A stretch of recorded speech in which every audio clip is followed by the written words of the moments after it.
એટલે ગરીબની મૂળ વ્યાખ્યા ડેફિનેશન શાસ્ત્રમાં બતાવી છે.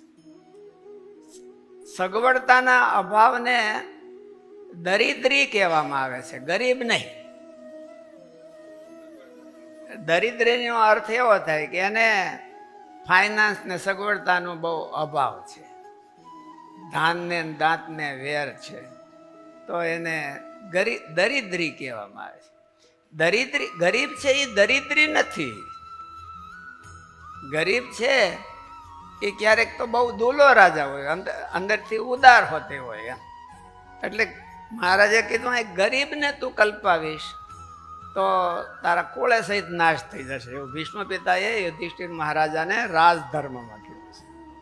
શાંતિ પર્વમાં રાજધર્મ આવે તો યુધિષ્ઠિર મહારાજાને ભગવાન ભીષ્મ પિતાએ રાજધર્મનો ઉપદેશ આપ્યો છે કે તું ગરીબને કોઈને કલ્પાવતો નહીં, અને જો ગરીબને કલ્પાવીશ તો તારા વંશ સહિત તું નાશ થઈ જશે.